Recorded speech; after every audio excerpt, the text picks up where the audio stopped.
আজকের ক্লাসে আমরা নেফ্রন সম্পর্কে জানব। নেফ্রন কি? বৃক্কের গাঠনিক এবং কার্যিক একককে বলা হয় নেফ্রন। একটা নেফ্রনের দুইটা অংশ থাকে, রেনাল কর্পাসল এবং renal tubule. Renal corpuscle glomerulus এবং বোমান্স ক্যাপসুল নামক দুইটা অংশ নিয়ে গঠিত এবং রেনাল টিউবিউলের তিনটা পার্ট রয়েছে, proximal convoluted tubule, Henley loop এবং ডিস্টাল কনভলিউটেড টিউবিউল। আমরা যদি এই ছবির দিকে তাকাই তাহলে গ্লোমেরুলা কৈশিক জালিকাগুলোকে ঘিরে যে পেয়ালার মতো প্রসারিত অংশ পাচ্ছি এটাকে বলা হয় বোমান্স ক্যাপসুল। বোমান্স ক্যাপসুলের ভেতরে থাকছে গ্লোমেরুলাস।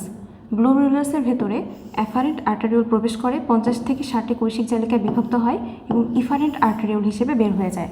তাহলে এই পার্টটুকু আমাদের গেল রেনাল কর্পাসল। রেনাল কর্পাসলের পরে শুরু হচ্ছে রেনাল টিউবিউল। রেনাল টিউবিউল এখান থেকে এই পর্যন্ত। এখন এই রেনাল টিউবিউলের তিনটা অংশ। রেনাল কর্পাসলের কাছেই আমরা যে একটা প্যাঁচানো অংশ দেখতে পাচ্ছি এটাকে বলা হচ্ছে প্রক্সিমাল কনভলিউটেড টিউবিউল।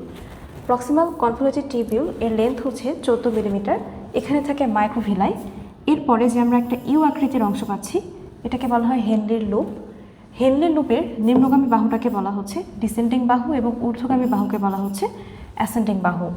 হেনলি লুপের পরে যে পেঁচানো অংশটা আমরা পাচ্ছি এটাকে বলা হচ্ছে distal convoluted tubule. Distal convoluted tubule সংগ্রাহী নালিকায় উন্মুক্ত হয়েছে। তো এইগুলো ছিল আমাদের নেফ্রনের পার্ট।